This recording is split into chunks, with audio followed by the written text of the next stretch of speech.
The Visitor by John Burkitt.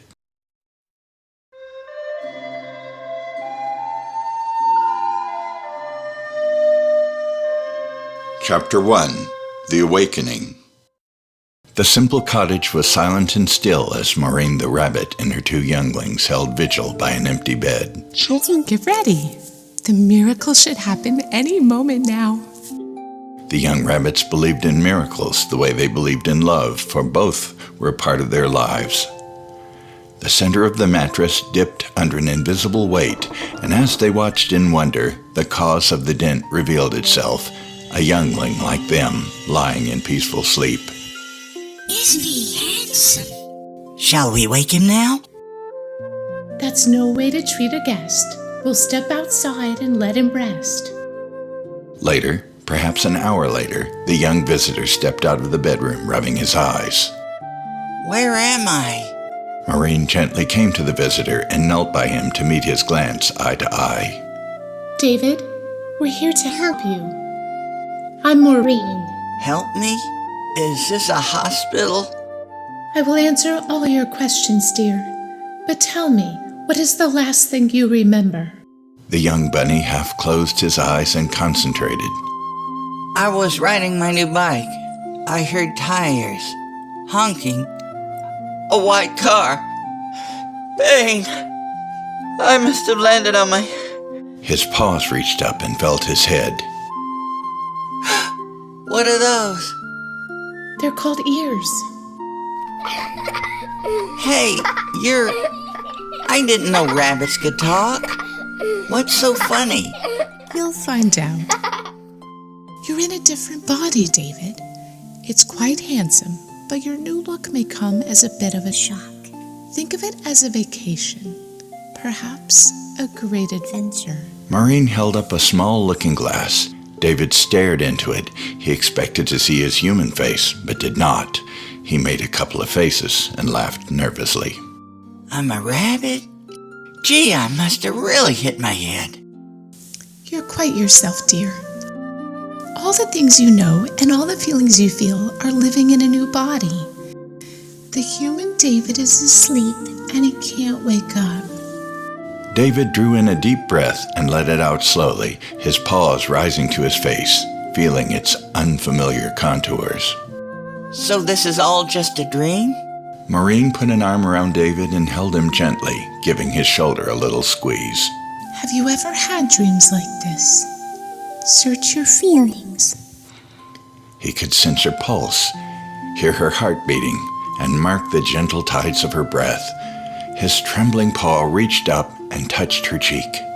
So soft. She took his paw in her own and gently kissed it. Open-mouthed with wonder, David brought the paw to his heart and briefly held it there. You're real enough for me. You're in Farthingdale, a haven for injured children, and it is my joy and honor to have you as a guest. Where is Farthingdale? Is it in Indiana? There is no Indiana here, only Farthingdale. That makes sense. There's nothing like this where I come from. David glanced in the mirror once more. Will I ever go home? You will if they can heal that little boy. And you will move on to the havens if they can't. You mean die? Dear world, yes. In this place you will pass like the morning dew, with no pain, no fear. Till then, we will make your life here as pleasant as possible. Which reminds me, I baked you something. Sit tight, and I'll be back in a week. Maureen left for the kitchen, and while she was gone, the two younglings came nearer to check out the new arrival. I'm Tipper. This is my sister Dewdrop. I'm David. Have you always been able to talk? Not on the day I was born. Have you always been able to talk? I've always been able to cry. I still can. Dewdrop wrinkled her nose with amusement. David looked at his paws, turning them palm up to see the pads and nails. He took the looking glass and opened his mouth as if he could see the changes inside. His nose twitched and he giggled. Move your ears. Without realizing it, David's ears turned to the sound of the voice. A smile spread across David's face. Now this is an adventure. Maureen came in with a generous slice of fresh apple cake and a glass of cold milk. David looked at the food, but mainly he inhaled it with his enhanced sense of smell. He had never perceived anything so fully, exploring its many layers of shadow and substance. He took the cake in his paw and bit into it, savoring the fullness of its wonderful aroma. Then he took a draught of cold milk. The sensations overwhelmed him, and he covered his face with his paws. It's like diving into cake. I should have warned you.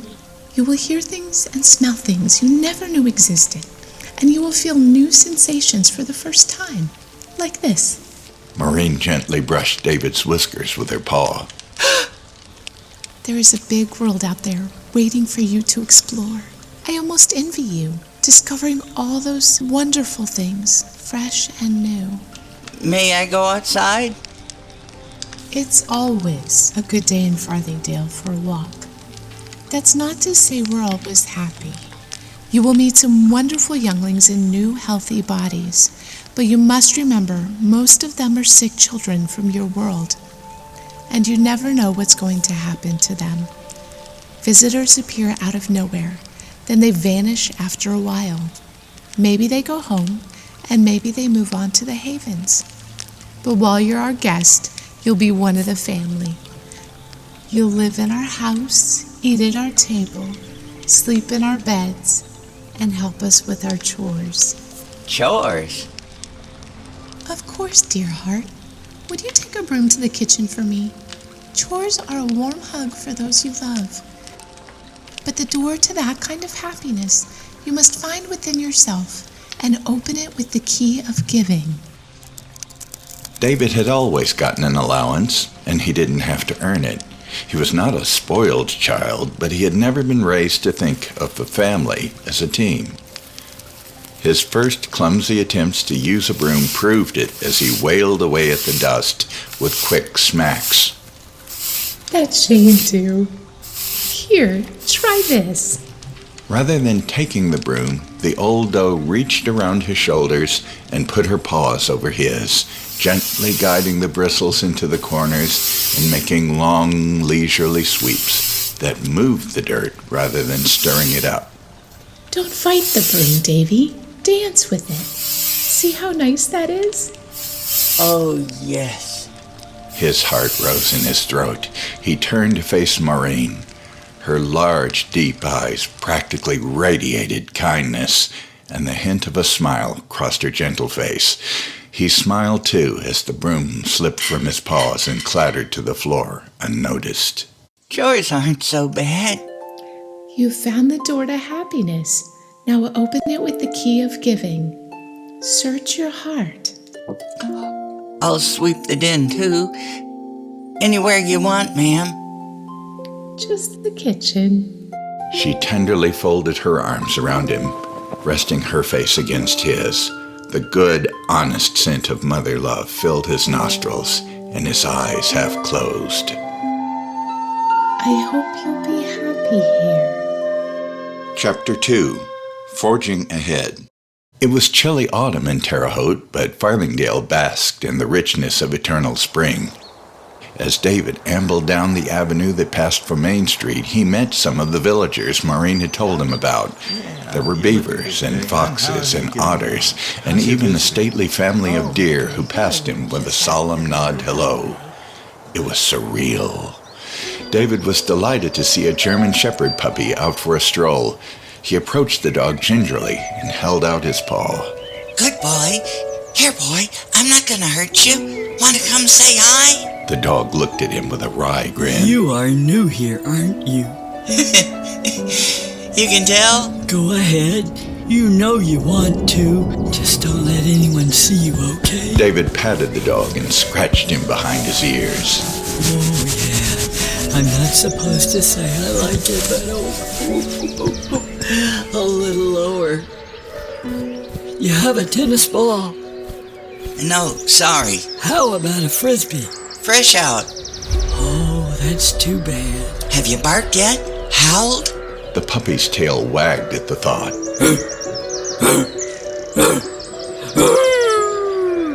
Not bad. For first try, have a nice squidgy. David scratched the puppy on the side of the neck, seeing his long pink tongue hang out in a very doggy expression of bliss. On his wanderings, David passed a number of shops with their wares and workshops where people were plying their trade. A hare was turning homespun into a new vest, and next door a lady raccoon was operating a loom like it was performance art. David stopped where an elderly beaver was deftly caning a chair. He had finished several examples hanging from the rafters of his shop. All of them were well made, and all of them had a large round opening at the lower back. Pardon me, what do you call that style? Style? That's not a style, it's a tail hole. Lord love you, Coney. If I had an apple for every visitor that asked me that, I'd stop caning and open me a fruit stand. You really do good work. I bet you've been doing it a long time. You can say that again. His deft paws resumed their useful trade in a way that made it look easy. How long, sir, if you don't mind telling me? Mr. Beaver's hazel eyes looked up. His expression was not unfriendly, but the smile was gone. Who's your innkeeper, young buck? Who are you visiting? Maureen? Yes, how did... Oh! She's responsible for answering questions like that, or not answering them. I could have a chin wag with you all day telling you things that would fill your young mind with wonder, but there are certain things you should hear from her. David stopped by a smithy where a badger was working the forge and his young assistant was working the bellows. David could smell the tart smell of brimstone and iron, and he watched the shower of sparks with rapt interest. The old badger was making hand-forged nails. The badger kid pulled the rope on the bellows, but he watched the smithy closely as if he wanted to memorize every stroke of the hammer. And it was well he did, for someday he would get to make his own nails from scratch. All righty now, this is an auspicious moment, Charlie. You've graduated from journeyman bellows to apprentice forger. I'll heat the coals, and you take the tongs and fetch out a workpiece. You mean it's time? Excitedly, the young badger took the tongs and reached into the hot coals. He brought out a glowing bit of metal which was a precise shade of orange-yellow. That color was very important because it told him when it was just the right temperature to shape. Setting it on the anvil, Charlie smiled as he paused to contemplate this great moment. Hurry, you must strike while it's at the right temperature, and it's cooling by the second. The badger kid lifted the hammer. Then he paused, an odd look crossing his face. Charlie, what's wrong? Mr. Badger gasped, hurrying around the table. He tried to embrace the child, but his arms passed through him. The badger kid faded quickly, a look of astonishment still on his face. His hammer, cap, and vest fell to the floor. He's gone! Oh, Charlie. The Lord giveth and the Lord taketh away. Blessed be the name of the Lord. The old badger knelt to the ground with more of a look of weary regret than fresh grief. Picking up the hammer, he held it to his chest in a frustrated embrace. David's initial horror gave way to a wave of tenderness. He rested a paw on the old blacksmith's shoulder. Is there anything I can do? I'm sorry I had to see that. You're new here. Who are you visiting? Maureen? Do you know her? Aye, we're good friends. Maureen always gets the nicest visitors. There were others?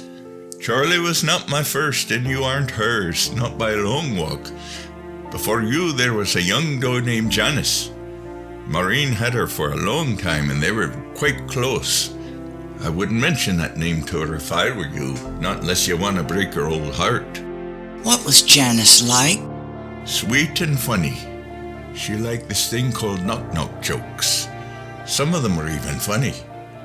Sometimes Maureen would bring her to the house while we played whist. I miss those old card games, but most of all I miss the old Maureen. Maybe you're just what she needs to come back, Maureen loved to sing. She always sang when she was happy, but she hasn't sung a note since Janice left. Maybe you can give her back her music. It's always a good day in Farthingdale, except when it is not. David trudged home, head bowed, clutched in his paws was a toy sailboat. Maureen met him at the door. Where did you get that new toy? Mr. Badger gave it to me. That's nice. I hope you thanked him. Yes, ma'am. Charlie doesn't need it anymore.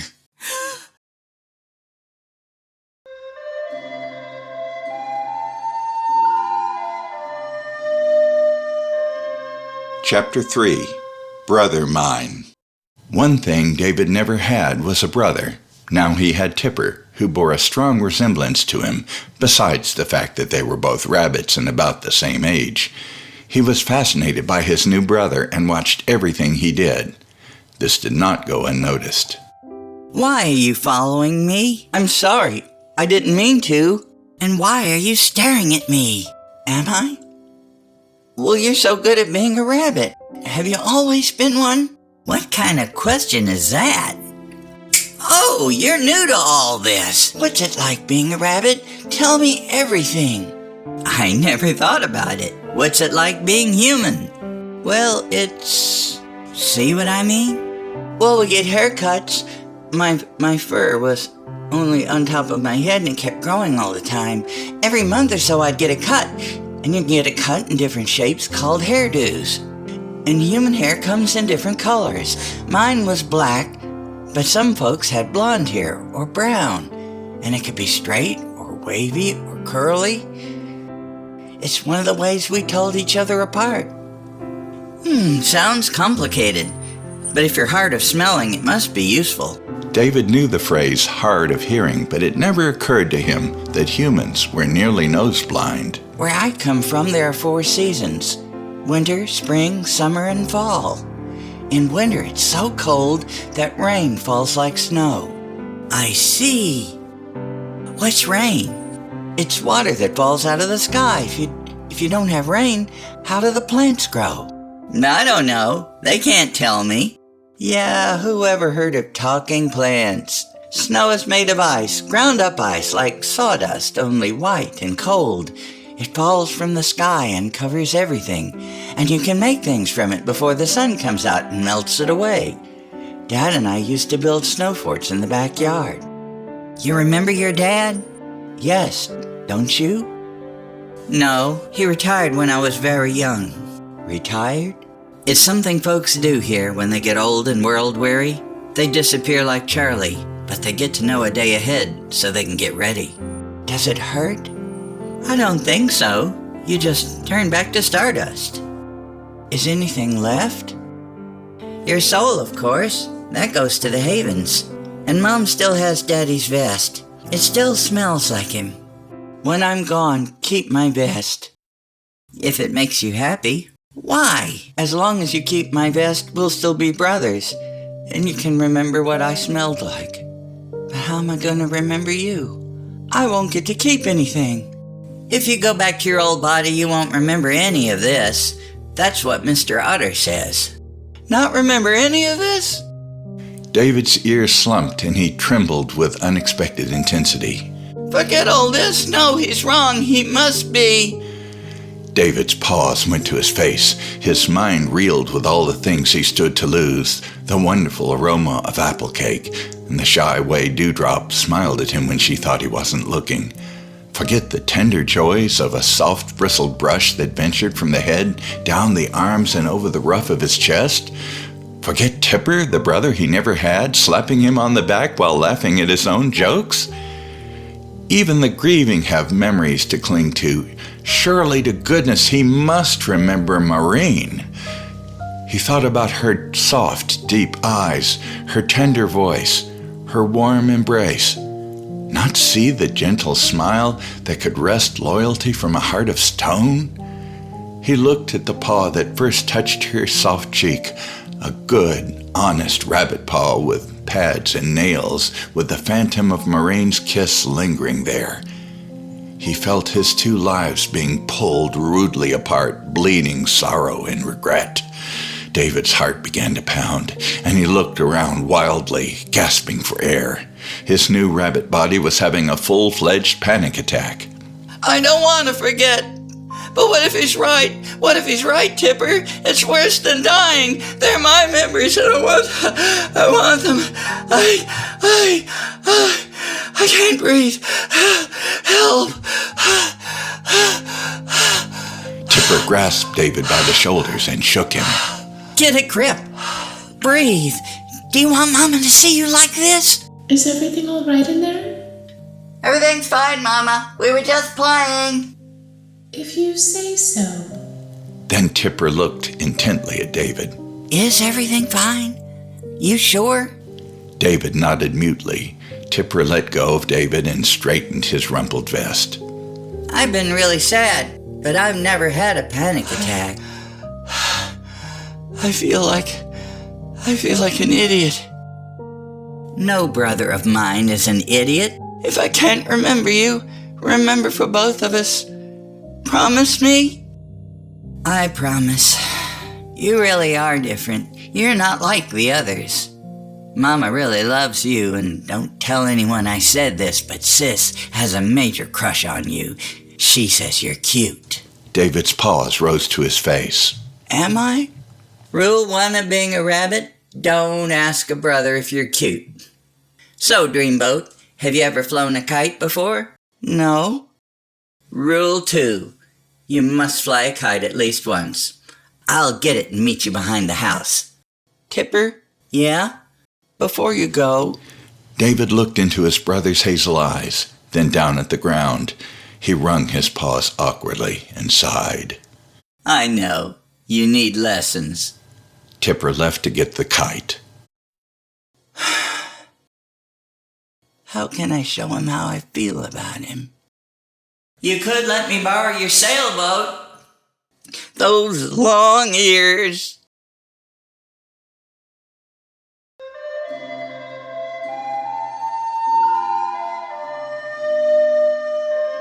Chapter 4. Morning. All right, class. This sentence won't be easy to diagram, but it can be done by remembering the 4 rules we covered. Does anyone want to try this? David stared at the ominous sentence on the whiteboard. The district attorney, despite his misgivings, pressed forward with his somewhat dubious case. He looked at his seatmate, Calvin. I'd rather face a district attorney than Miss Ravens. The teacher shot David an icy stare. Looks like we have a volunteer. Let's hear it for David Ferguson. Me, ma'am? No, some other David Ferguson. Yes, you. Timidly, David approached the whiteboard and took the marker of doom in his hand. He looked up at the sentence. It had changed. The district attorney pressed onward with his case despite the elegant allegations of his lawyer, notwithstanding, and therefore 7 in total. As he stared at that meaningless sentence, Miss Ravitz glared at him. Well? It keeps changing. Gee, I shouldn't have used the magic whiteboard.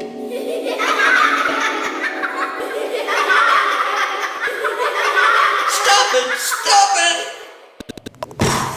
David felt a hard smack from behind.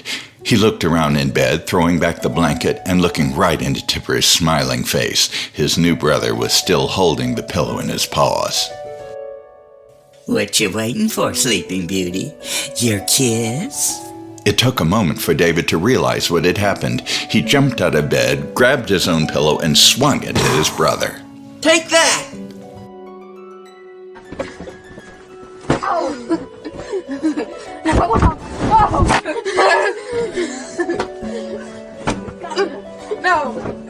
Dewdrop came into their room, aghast at the 2 giggling bucks who were trying to destroy one another. Breakfast is almost done.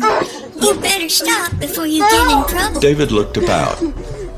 It was the moment Tipper needed to land a good solid smack against his back, one hard enough to burst the pillow with a blizzard of goose down. Now you've done it. If Mama sees this... At that moment, Maureen did see it. She stood, arms akimbo. That won't do. No, ma'am. Sorry, Mom.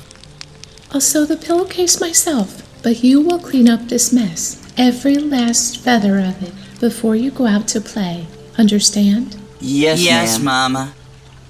I'll check in myself, but I'm not letting the flapjacks get cold. You'll eat first.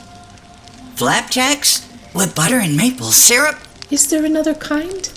Get them while they're hot.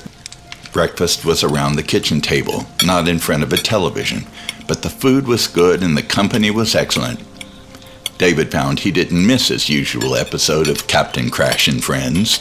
There was nothing the Brotherhood of Justice could do that was as exciting and fulfilling as his real life.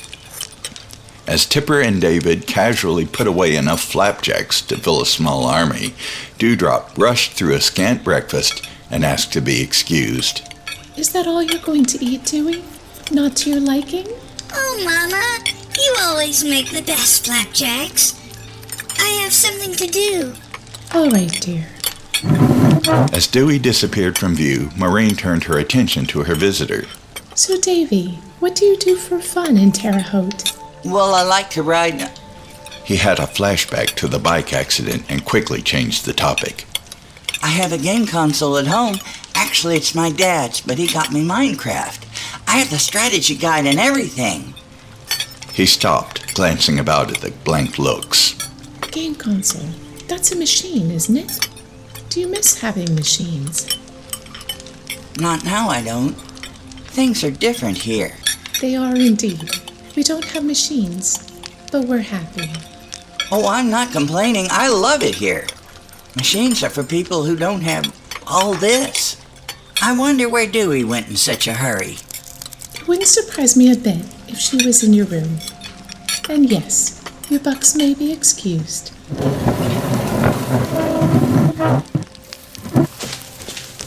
Tipper and David got up and hurried to the back of the house. And just as Maureen predicted, they found Dewdrop in their room with a burlap sack and a broom cleaning up feathers. Aw, Dewey, you didn't have to do this for me. I didn't do it for you. David saw Dewey's shy smile as her eyes met his. He smiled back. You hold the sack open and I'll sweep. We'll make a good team. Tipper looked at the two of them and nodded knowingly. Many paws make light work, huh, sis? With that, he took the ironically named feather duster and swept the top of the wardrobe.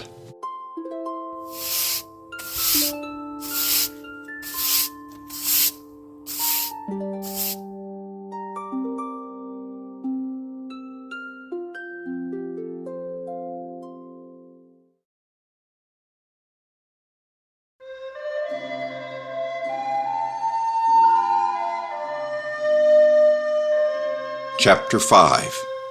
Courage. Maureen had a certain magic about her that left everything she did, everyone she met, and everywhere she went a little better. David had fallen headlong under her potent spell. In a world with so many new things, so much uncertainty, she was familiar, a touchstone, someone he could cling to. David drew strength from her and blossomed in the sunshine of her smile. This adoration bound him to her. Every bit of housework she did, he helped. Even when the help was none too helpful, every skill she had, he wanted to learn. He became her shadow, and even when he tried to be discreet about it, Maureen's sensitive hearing knew that he was always within earshot. Maureen took an onion from the pantry and began to dice it for pan-fried potatoes. The fragrance of onions, strong enough to make human eyes water, stung her. She heard a sneeze from around the corner, and like a good mother, she knew David sneezed from Tipper's and Dewdrop's. Come out, David. Let's have a little chat. David came out looking a bit sheepish. I'm not catching a cold. I know. It's the onions. People don't get colds here. I'm not in trouble, am I? David had the searching look of someone hunting for answers before he knew the questions. If you show me how to cut them, I'll do it and you can rest your eyes. You are not in trouble. She knelt and looked him straight in the eyes. The moment I saw your face, I loved you with all my heart and all my soul. It was all I could do to let you sleep. That love is yours, and you don't have to earn it, and you'll never lose it. Never. David's chin began to tremble, and tears welled up in his eyes, not from the onions. Maureen always radiated love like a daisy radiates joy, but this was the first time she had ever named the feeling. At least you can keep it forever. Why can't I? Mr. Otter says we don't remember this place if we go back to our old bodies. Maureen knew most nights he cried himself to sleep, and now she knew why. Bertie Otter's pretty smart, but he doesn't know everything. God knows what he's doing. If it is important that you keep this in your heart, you will. Either way, I'll remember for both of us, and when I retire, I'll find you and rekindle your memories. Maybe if I'm very good, God will let me remember you? Maybe if I do something really brave? You're already a good little boy, and the only kind of courage you need in Farthingdale is here, in the heart. The kind where you open yourself to love and to being hurt. And now that we understand each other, I want you out of my kitchen. The world is a festival, so take it all in. Now let's put a brave face on it. I don't want to be haunted by those tears all day. I'm sorry. Don't be sorry. Just be brave. I'll be brave too. Now run along. He turned and headed toward the kitchen door. He stopped and leaned against the doorpost for a moment, choking back a couple of sobs. Then he looked about. Now? Maureen opened her arms, and he ran into her embrace. In a moment.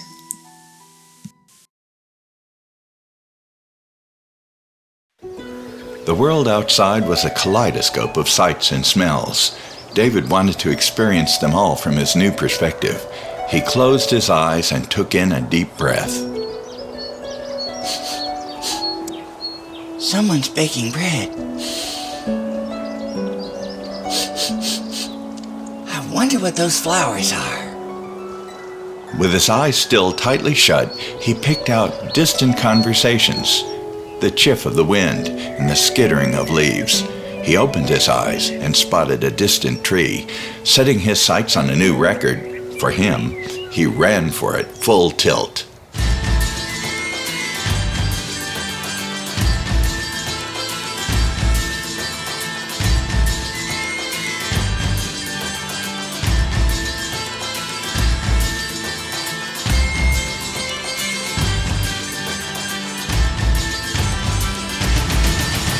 In his haste, he nearly ran straight into a fox cub. Whoa! Hey, kid, where's the fire? Sorry, I didn't see you there. I was running. Yeah, I know. You got a new set of wheels and you want to put the hammer down. I suppose. I'm David. David held out his paw for a shake. Joey! The fox pup held out his paw for a high five. After an awkward moment, David smacked him high, smacked him low, and smiled. Were you born here, or are you a visitor? Visitor. Just got here last week. I think it was last week. Time here doesn't mean much. David had a new friend, and he wasn't going to waste time, even if it didn't mean much. How did you get here? I was playing soccer. Someone kicked the ball to me and I was about to kick it back, but I couldn't make my leg move. Everything went black. I bet you were scared. No, it just felt weird. Do you like it here? Yeah, well enough. My team had a shot at the district championship. I woke up this morning and tried to count the days till the playoff. Then I remembered. Yeah, I woke up thinking I had to get dressed for school. It takes getting used to. You aren't kidding. Everything here is smelly and noisy. I can even smell tree leaves. I hear noises, like that blacksmith down the street banging on the anvil, and when he works late, I hear it in bed, even when I put my pillow over my head. You gotta admit, the food is great. You can say that again, but don't. I had a dog, Sam, a beagle. He used to sit by the table and beg for scraps. I wondered how anyone could like food that much. Now I know. And when the neighbors are baking blueberry pie, oh man, even when I'm not hungry, when I smell that, I could go for a piece of blueberry pie fresh from the oven. David felt a growing sense of danger. Joey was likable, and in different circumstances, he would have made a great friend. Fear began to tighten his gut, and his breath quickened. This was Charlie all over again. He was setting himself up for a loss. Hey, Davy, you don't look so good. Is there something I said? You okay? He took a deep breath and let it out slowly, and the smile returned to his face. I'm fine. Yeah, I have those moments too. Do you miss playing soccer? Yeah. I miss Little League. Too bad we didn't play the same thing. I did Little League too. What position did you play? Third base. Any good? I didn't play third base, I was third base. Hey, Ted, you're all right. I think that's what this place needs, a sports team. I don't care what it is, 10-meter run, anything. And we could get our families to watch. It'd be like old times. The irony of the two younglings talking about old times would seem odd anywhere else but Farthingdale. Let's meet here tomorrow morning and we'll scout out a good place.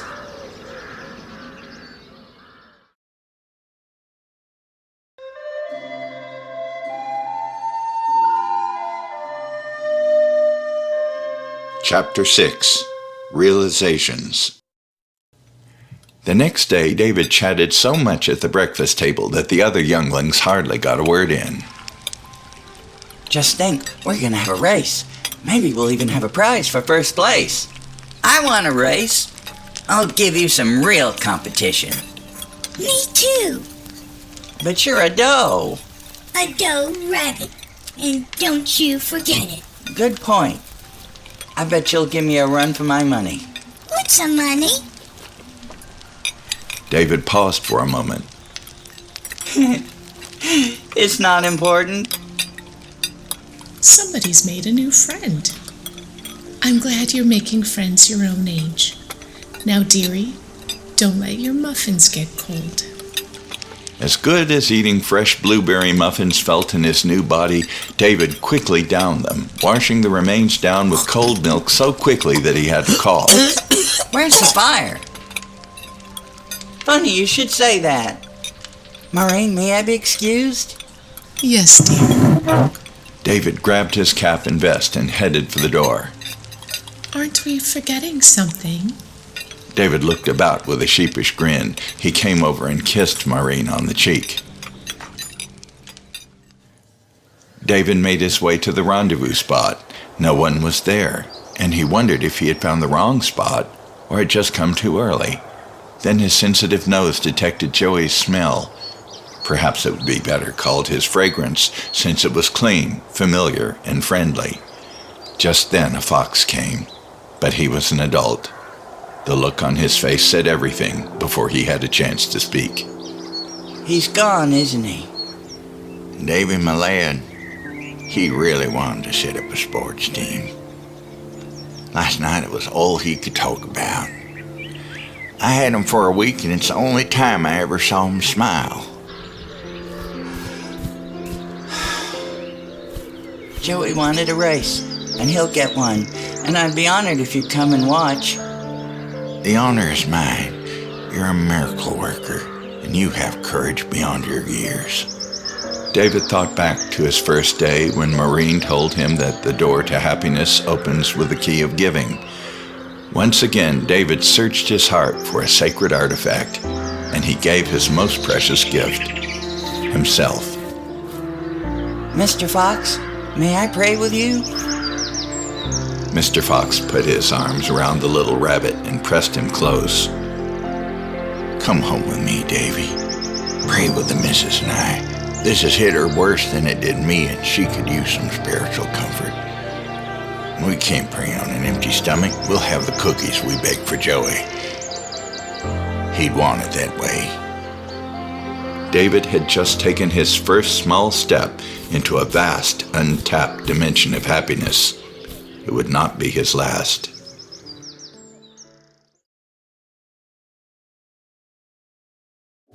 David wondered where he should take his new bike first. His parents had fooled him to the last minute, thinking he would be getting clothes for his birthday, and still he had to remind himself it really was his new ride. This didn't have a coaster brake. It had real handbrakes and 3 gears, and it was a struggle to remember to coast forward while changing back to first gear that made him look down while he turned out into the street.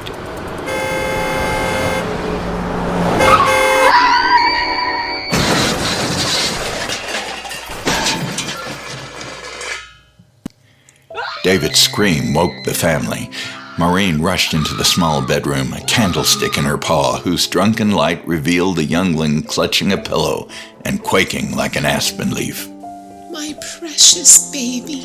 She sat on the bed and gathered David into her embrace, pressing his tear-stained face into her warm fur and kissing him. It's just a dream. I'm here. Let it out, baby. Let me carry it. The car, it hit me. I can't go back to sleep. It'll happen again. Don't make me sleep. Don't make me sleep. I know, baby. I know. I'll fetch you some milk, and we'll have a little talk. I wondered when this would happen. Shh. Let's leave them alone. It's over. It was far from over. Even in Farthingdale, you can't outrun the truth. Maureen had given visitors the talk many times before, but it never got easier. Come on now. After sending Tipper and Dewdrop to the brambles to pick some useless blackberries, she took her seat in the padded rocking chair. He stalked over to the chair and gingerly climbed into Maureen's lap. It was a bit challenging to fit in, but he was comfortable after he settled himself. They rocked for some time, the only sound being the creak of the chair and the soft cadence of their 2 breaths. Even by Farthingdale standards, time did not seem to pass. Finally, David lay his head on her shoulder and heaved a deep sigh. Maureen knew that sigh from long experience. Your friend Joey was here for a week. Short visits are hopeful ones. And I bet he's with his folks right now, watching the game, even if he can't play. I've been here a week. At least I think so. Time has little meaning here, but that changes when you're talking about your chances of recovery. Then time becomes the most important thing in the world. Most of our visitors are here for a month or 2, maybe even 4. Then there's the long-termers. The long-termers? They rarely go back. They just move on to the havens where their body gives way, the way Charlie did. They're the hardest ones to lose because you knew them the best. You loved them in your very bones. Was Janice a long-termer? David felt her embrace tighten and heard her slight gasp. I'm sorry. She was a long-termer. We were very close, and she died in my arms. I don't want to say any more about that poor girl.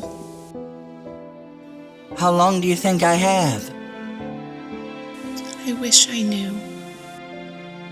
When it's my time, will you let me die in your arms? Maureen did not speak. Her soft paw fondled David's cheek, and she sighed deeply. Planning a game in Farthingdale was harder than it sounded. There were younglings of many different ages, abilities, and types. In a foot race, there was no doubt that the horses would always prevail, and who could hope to out-wrestle a bear? David was at a loss until he remembered his father's advice. The next best thing to knowing the answer is having a friend who does. He took the problem right to the top, to Mr. Otter himself. If anyone knew how to have a good time, it would be an otter. Besides, he served as the leader of the community, and he was said to have been in Farthingdale the longest. To be honest, Bertie looked a rather pleasant middle age with just a slight settled look in his tummy and a few white whiskers among the brown. David went to Farthinghouse and reached up for the large brass door knocker. After a couple of raps, the door opened, and there stood Bertie Otter. Come in, I've been expecting you. Oh, do have some more sugar crackers, David, and a bit more tea. You're a growing buck. Thank you, sir. I hope I didn't come at a bad time. When you've lived as long as I have, any time is a good time. I don't want to be rude. It seems impolite here to ask someone their age. 2,000 years ago on Thursday. Or was it last Thursday? Though I must admit I don't think I look a day over 900. And I haven't always been an otter. Once I was Icarus of Patmos, scribe to the Apostle John. He hired me to write down his gospel. The Gospel of John? You've read it. I hear it's rather popular. I've got tired of younglings calling me Uncle Icky, so I changed my name. But enough about me. I understand you've been trying to start a sports team. Yes, sir. Well, it's about time.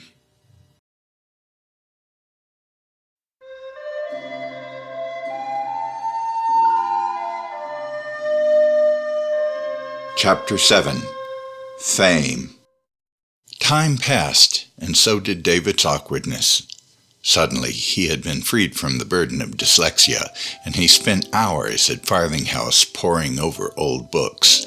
He proved a quick study at the anvil, and he helped Mr. Batcher with his work, even meeting his new visitor, Cody. He was busy managing the Farthingdale baseball team, yet he never slacked at his chores. He was determined to pack an entire lifetime into whatever time he had. Whenever one of his teammates moved on, David went to the innkeepers and shared his favorite memories with them and prayed with them. Often Maureen would be stopped in her errands by grieving caregivers who would thank her for that precious angel.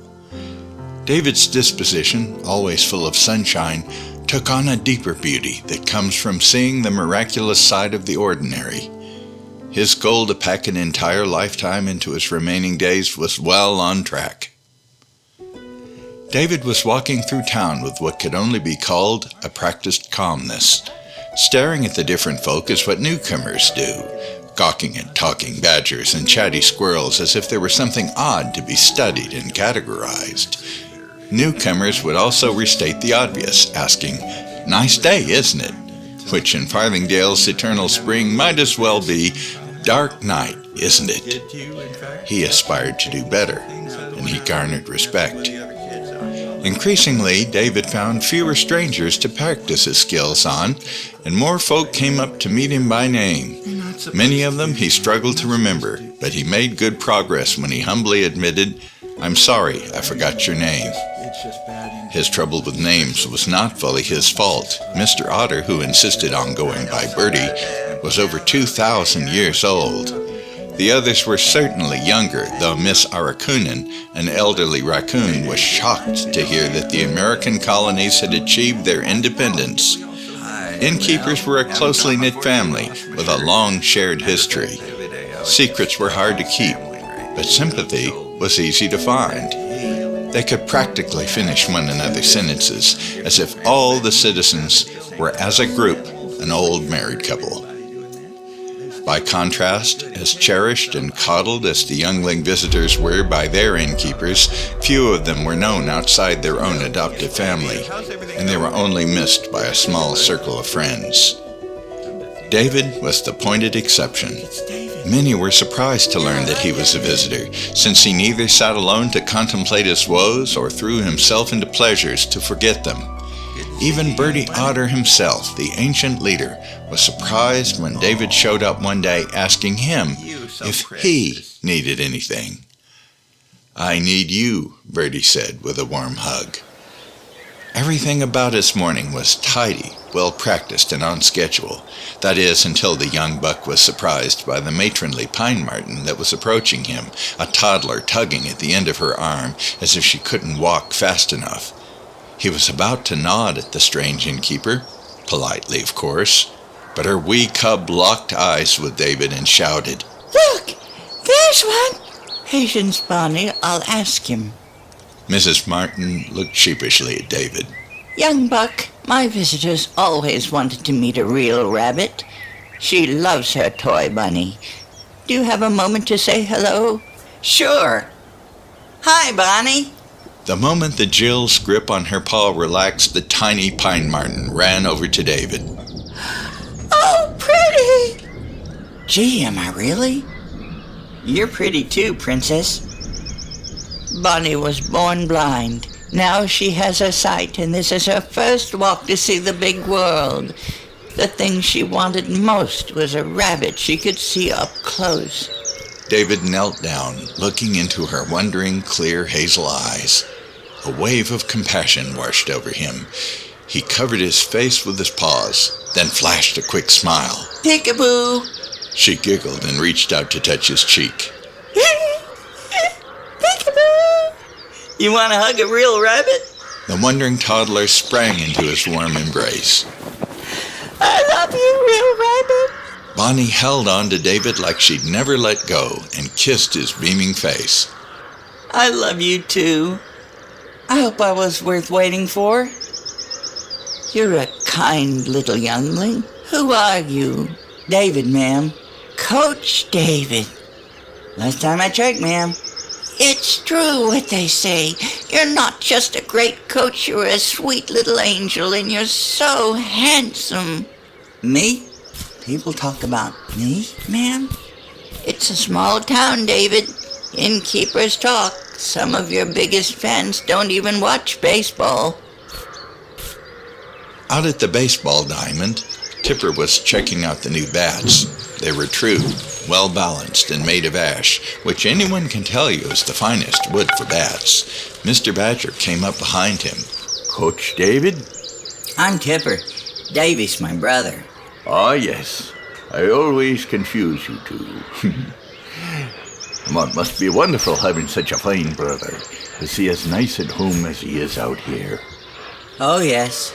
Tipper tossed the bat into the manger with a little more force than necessary. Good old Davy.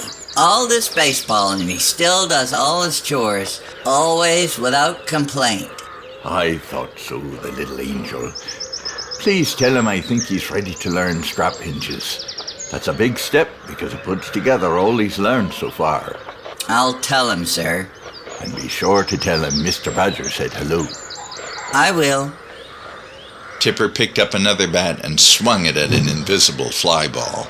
He saw Mr. Badger leave earshot and added in an irritated tone, And I'll be sure to tell Tipper you didn't say hello.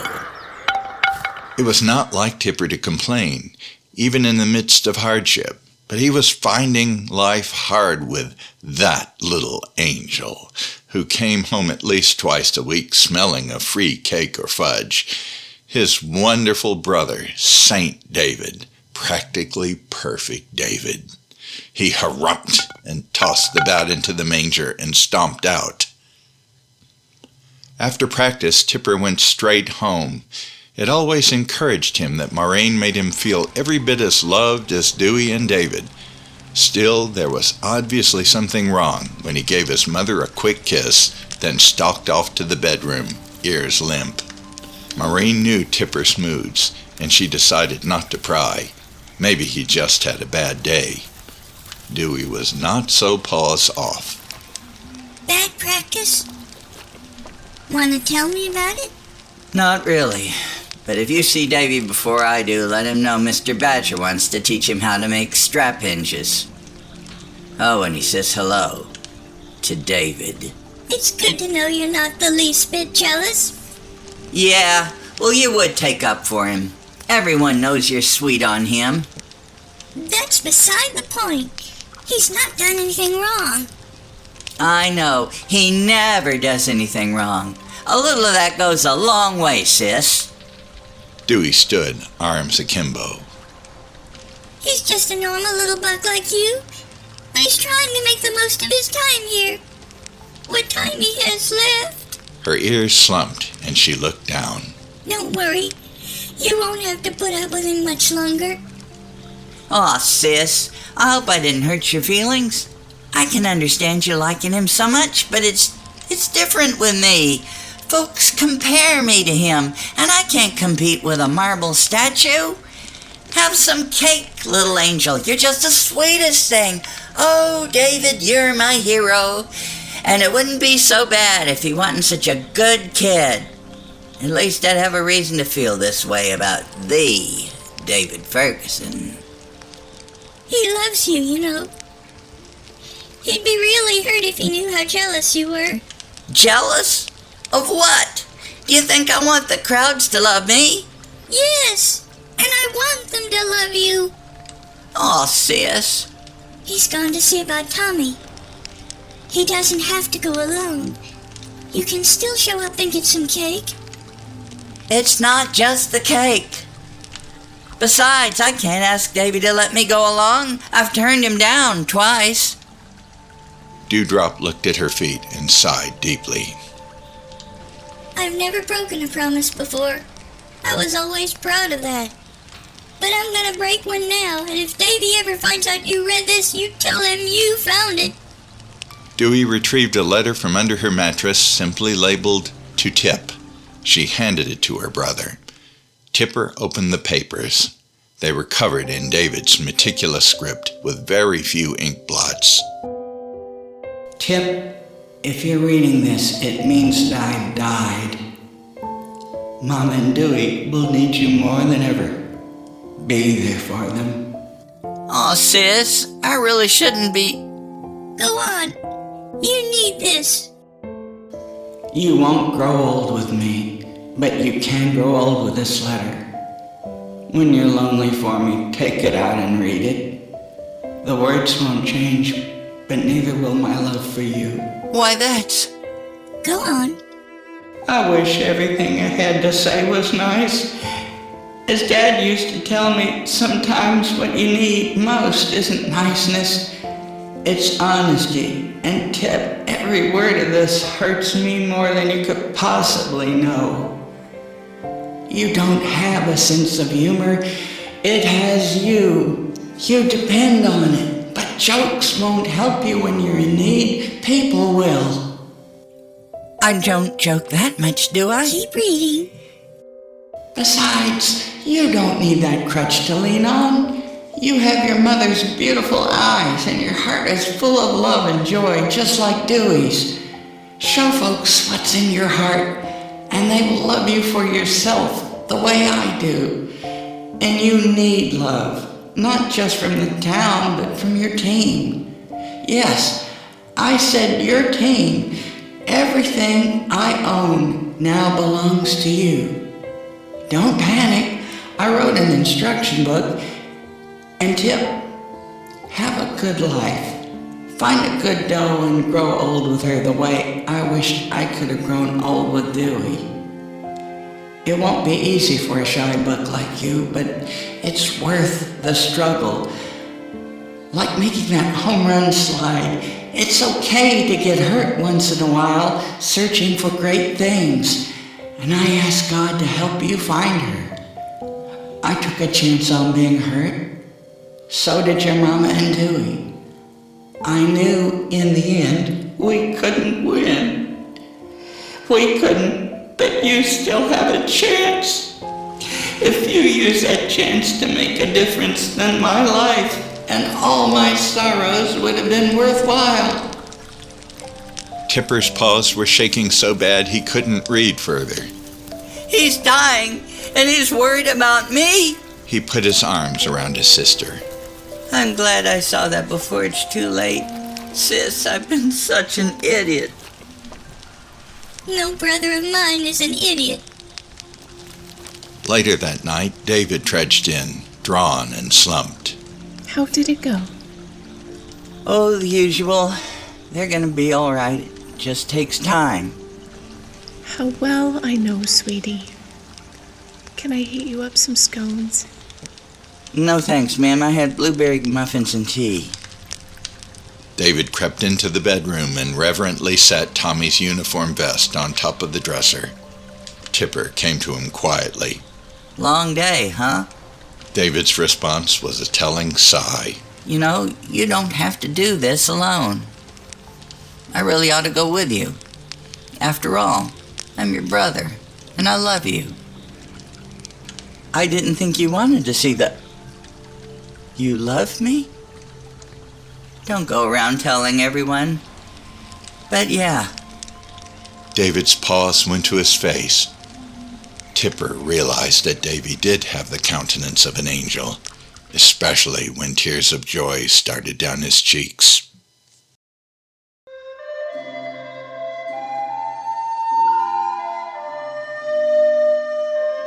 Chapter 8. The Anointing.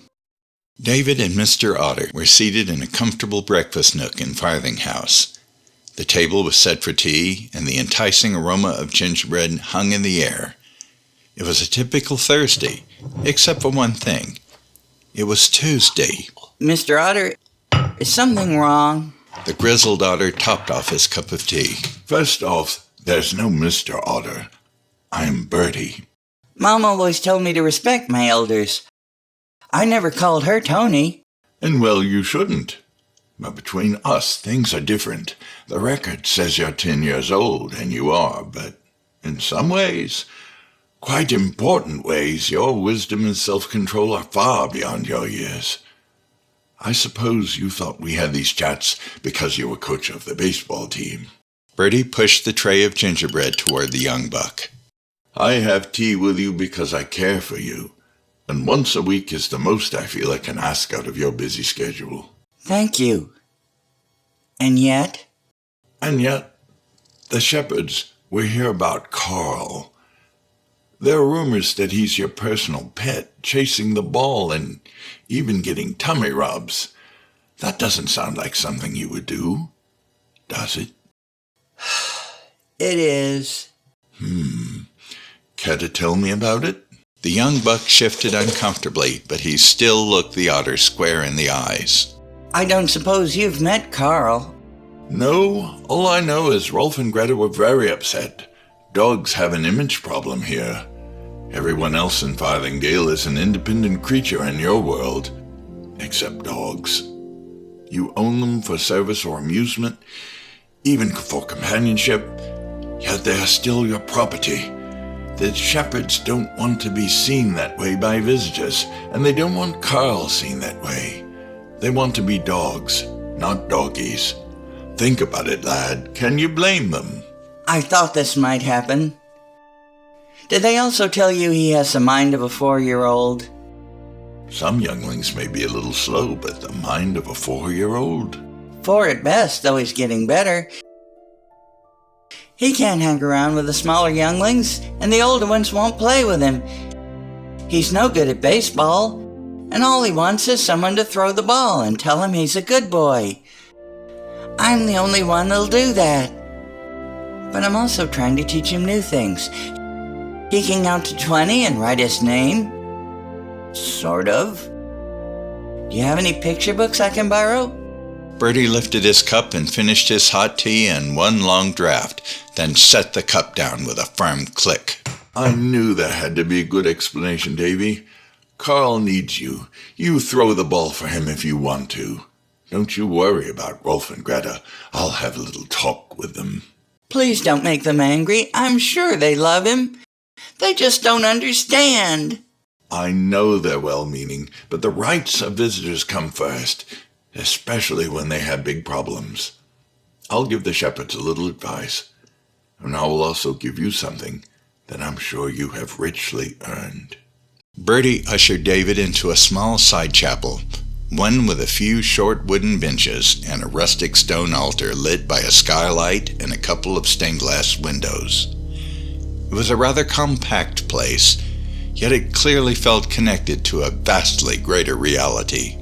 I come here when I want to see the real head of Farthingdale. It is the room where I woke in this body nearly 2,000 years ago. It is a place of prayers and promises, It is the room where Sean and Maureen pledged their love to each other. Today, it is your place. Kneel, my son. Like this? That's fine. Now close your eyes. David settled down before the altar, head bowed and ears laid back. David heard water being poured into a basin. A few drops of water hit his scalp. At first, they were cool, but then he felt a warm, tingling sensation. He felt a soft towel gently blotting his brow. Then he heard a cork leave a flask and caught an exotic fragrance of balminess, sweetness, and bitterness.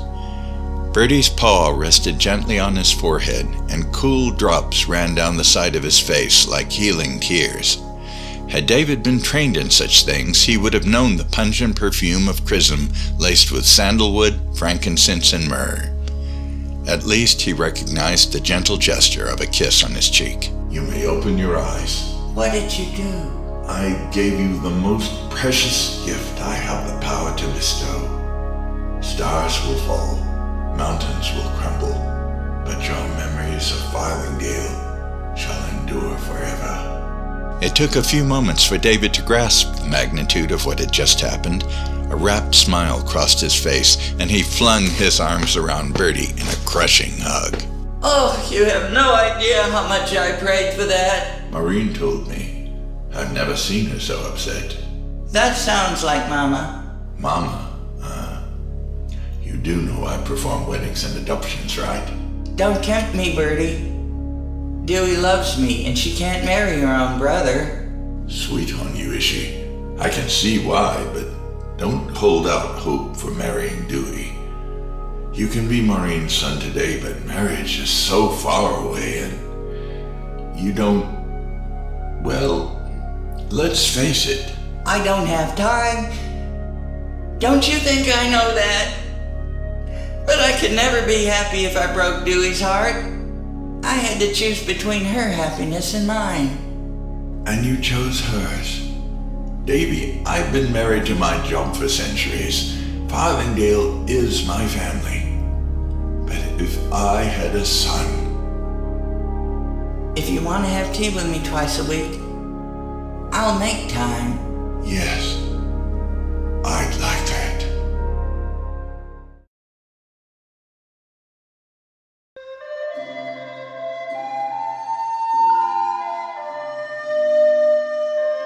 Chapter 9. Counting Up. Maureen retrieved a calendar and charcoal pencil from the chest in her bedroom. No one kept track of dates in Farthingdale, but they did keep track of visits. She made a tally, then began counting the days. As her paw passed further over the neat rows of tallies, she became increasingly alarmed. Tears welled up in her eyes, and she bowed her head.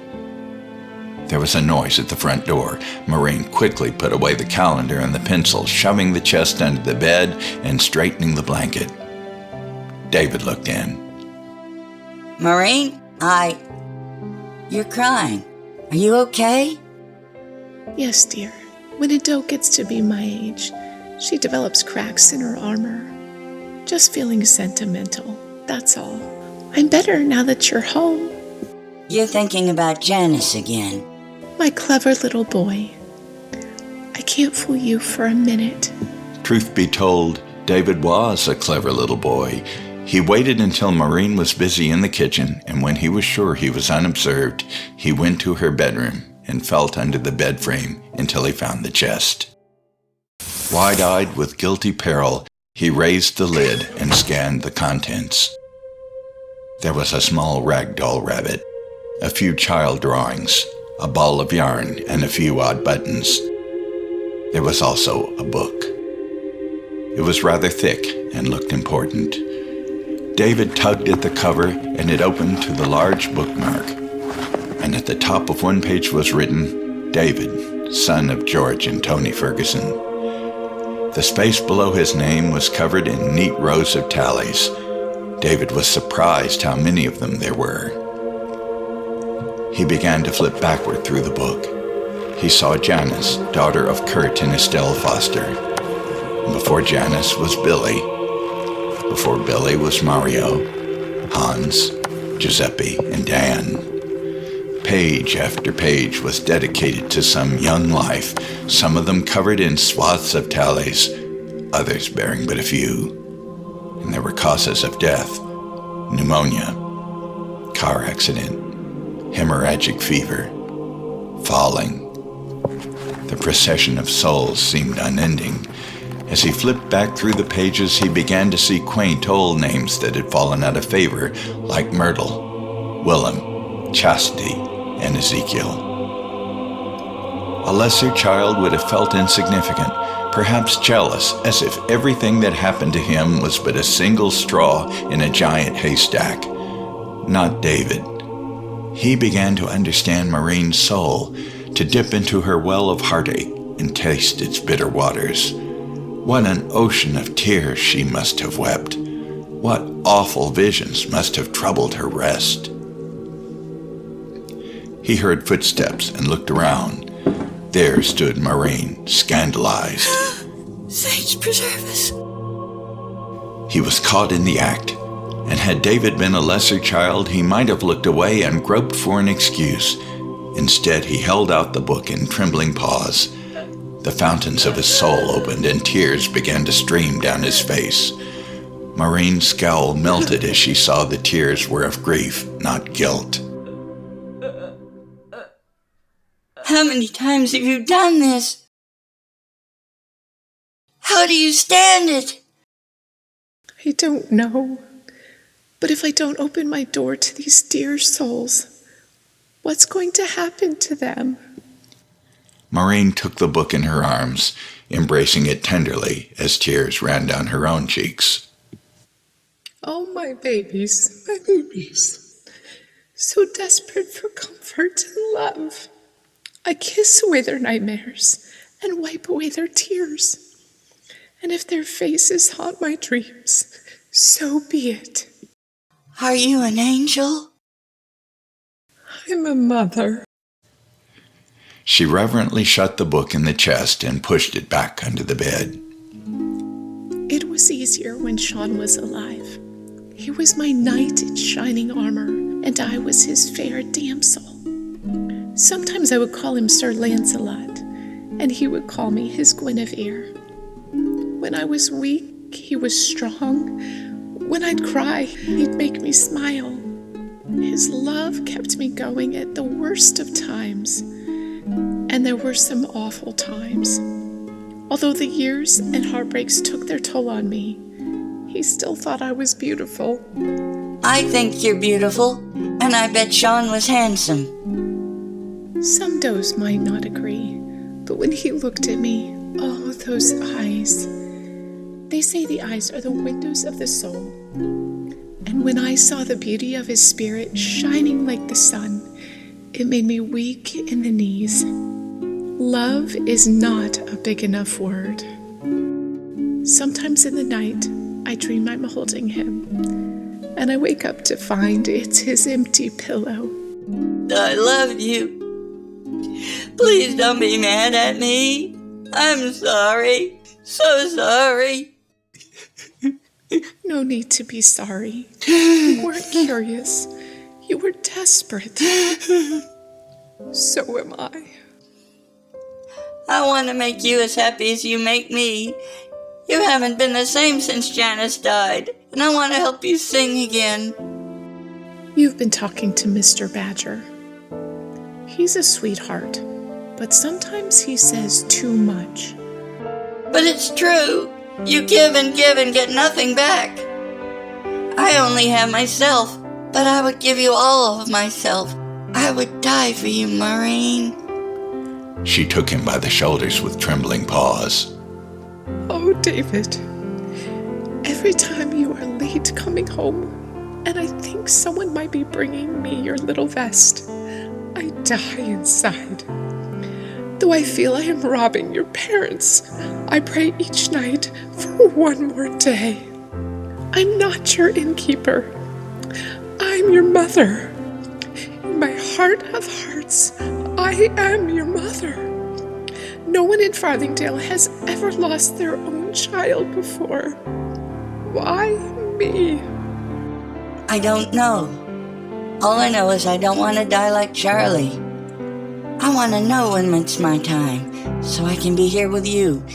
If you're holding me, I won't be afraid to die. And I know what my last words would be.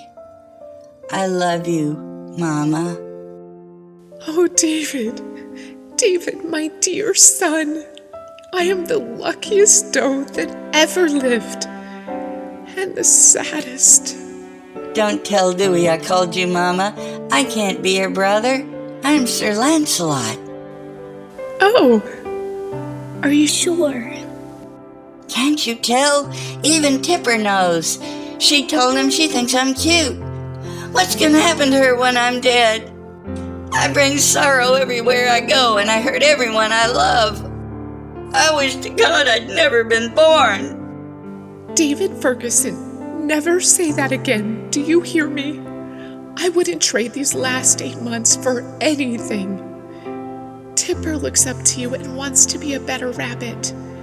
And if you are Dewey, Sir Lancelot, she loves you at her own peril, knowing how things stand, even as I do. All over town, people stop me with stories of your kindness, and I'm so proud of you. Without you, they suffered in silence. Farthingdale had peace and love, but now it has joy and laughter. Davy, take it back. I do. I take it back. But I've tried to be good and brave, and it does me no good. I can't die now. For the first time in my life, I'm good at something.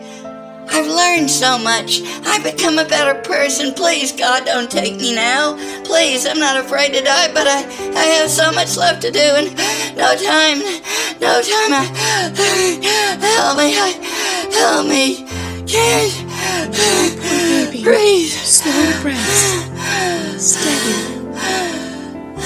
In with the good air, out with the bad. Mama has you.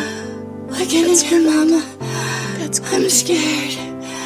I pray, but I don't know what to ask for. Pray for guidance. God lost a son. He understands. Rest now and let the Lord carry your burden a while. Moraine gently lifted David onto her bed, pulled up the coverlet, and kissed him.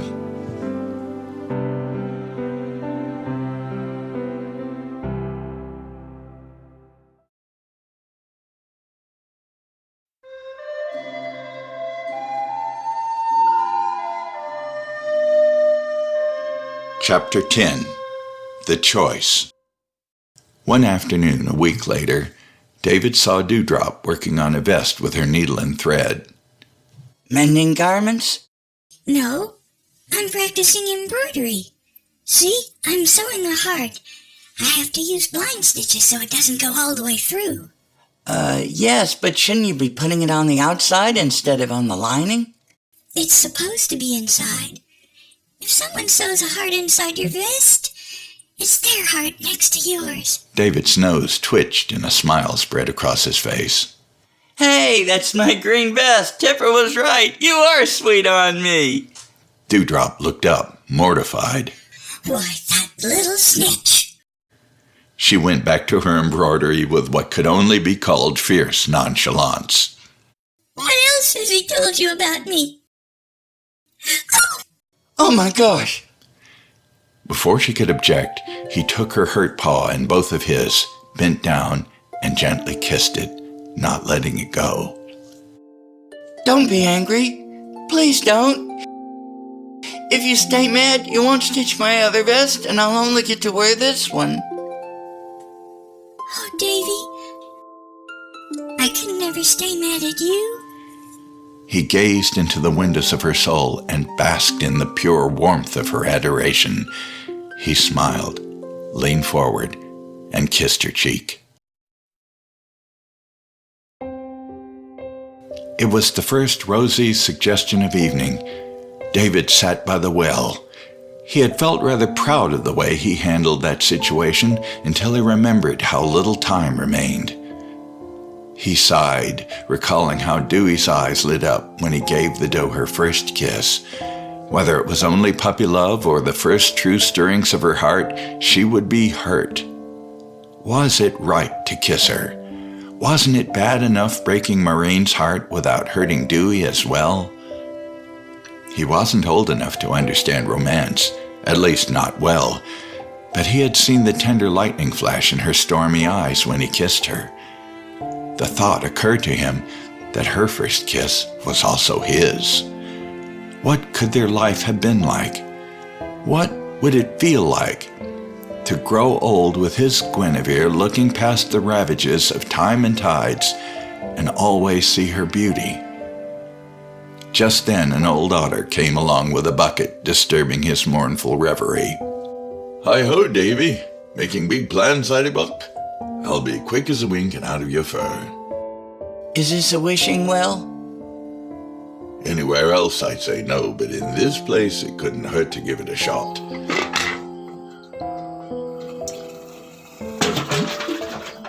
The whole notion of a wishing well seemed foolish. Anyhow, David knew his problems were too large for a wish, however magical. He clasped his paws together and closed his eyes. Our Father, which art in heaven, help me, God, help me. Whoa there, little Connie. The otter dropped his bucket and sat next to him, putting his strong arms around him. What can be so awful? Tell old Betty, and we'll pray about it together.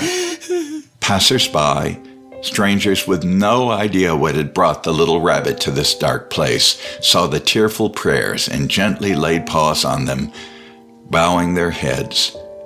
Then one toddler raccoon piped up. Oh, it's David! At the mention of that name, there were whispers in the crowd. It's him. That's our coach.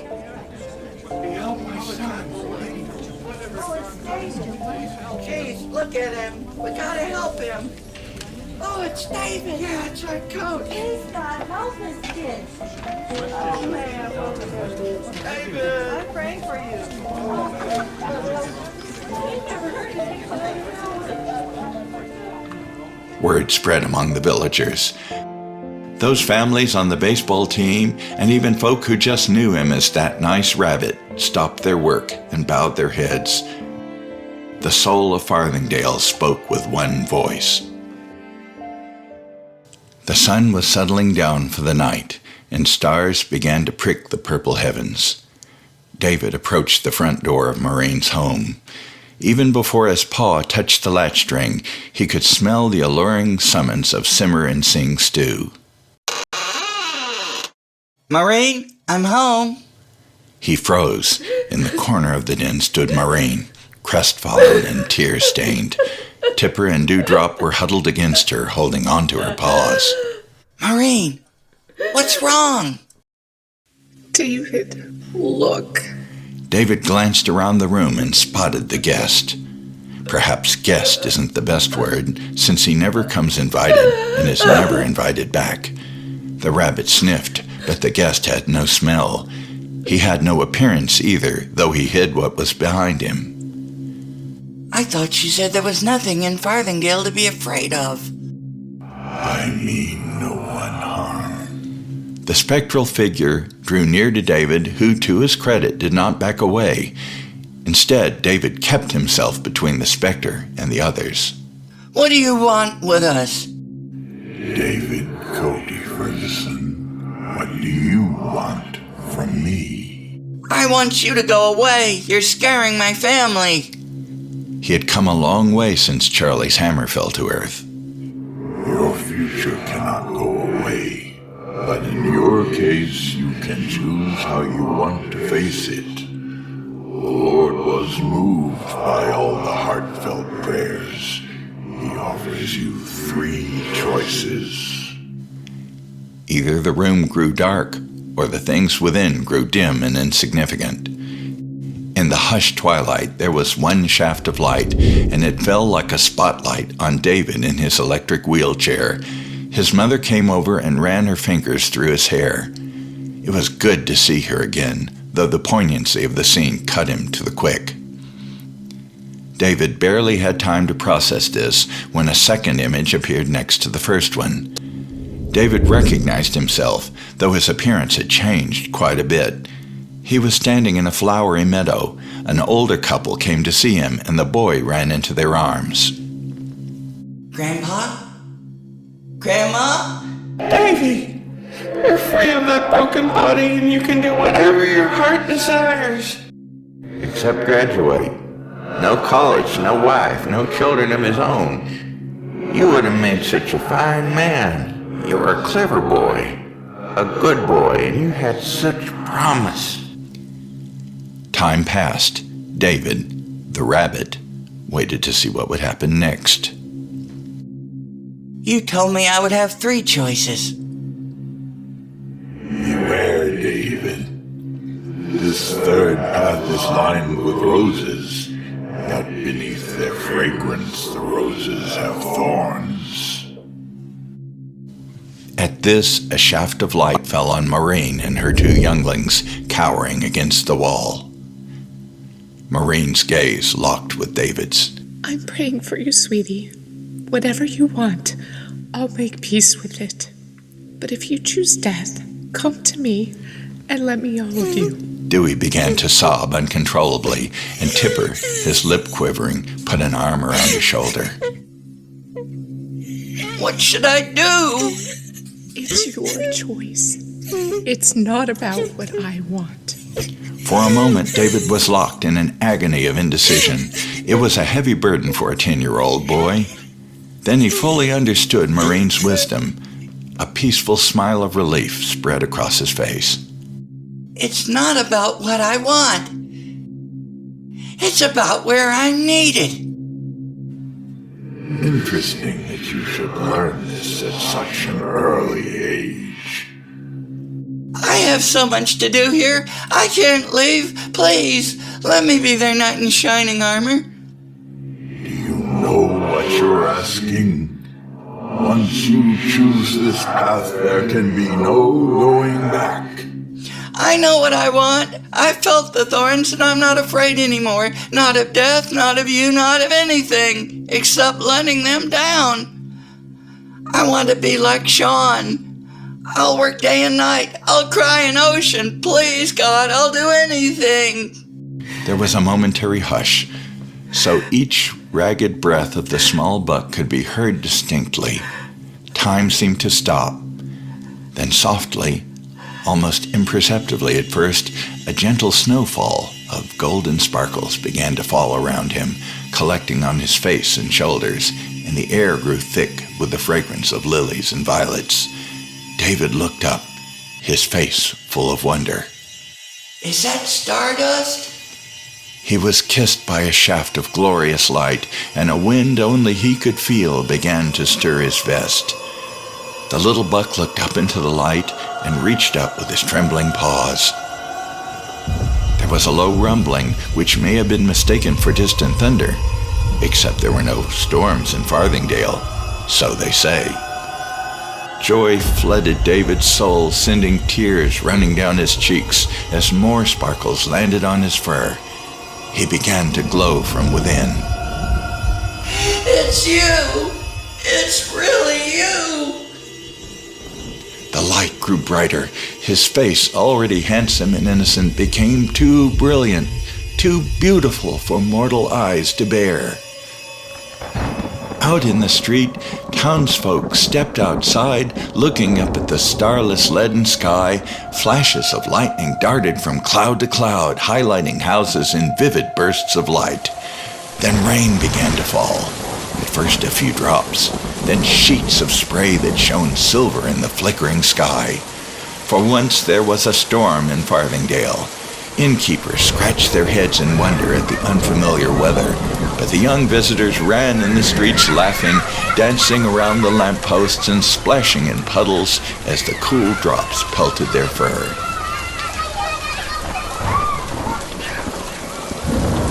The secrets of David's transfiguration must remain a mystery, though every saint will learn them in their time.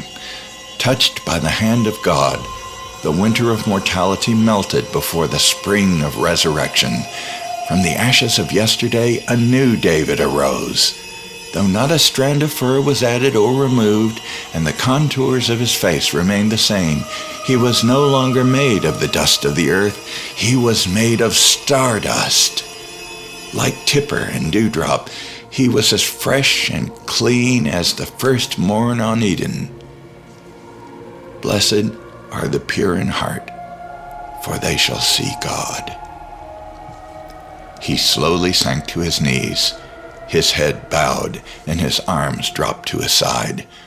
The light withdrew, and along with it vanished the mysterious guest. In the palpable silence that followed, David lay spent and crumpled on the floor. Cowed by the uncertain stillness, Maureen and her younglings were afraid to move, even to speak. Then Tipper gasped. Mama, look! He's breathing! Dewey's paws went to her face. Davy, you're alive! You're alive! David raised his face from the floor and turned his eyes toward his family. Does this mean I can stay? Yes! With that cry, the pent-up anguish of 1,000 griefs fled her body.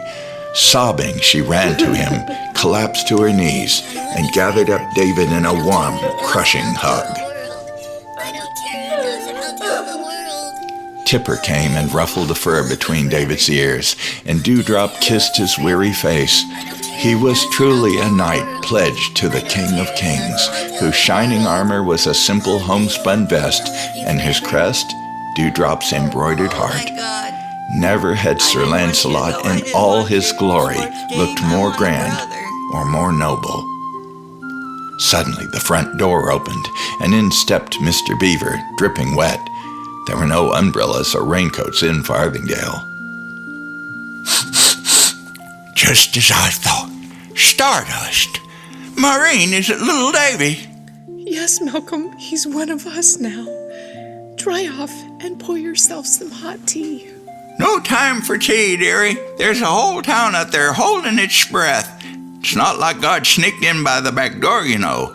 And as for you, young buck, I expect you at my place tomorrow afternoon for some cherry pie with ice cream. That goes for all of you. Every decision has its consequences. A world away, the Fergusons stood ashen and somber by David's bed. It was no longer a matter of whether he would awake from his coma. His EEG showed no activity. The last flicker of his love, his joy, his sense of wonder had gone. Like David, George and Tony were forced into a hard decision. Tony held her son's hand and gently stroked the tattered remnants of his raven-black hair. George gently kissed his wife's cheek, then bent over to kiss his son's brow. As George and Tony hovered over their son, the doctor pressed a button on the ventilator to end its long journey. Its ever-present whispers stopped, leaving deafening silence, and a last long breath escaped David's body. Moments later, the pulse readout on his vital signs descended. The doctor glanced at his watch and jotted a note on his clipboard. The time is 7:34 p.m.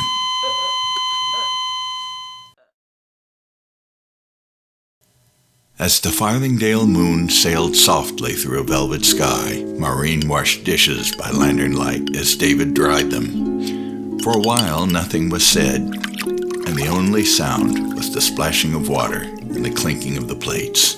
Then the old doe began to sing. David looked up at her and smiled, touching his vest where Dewey's embroidered heart beat next to his.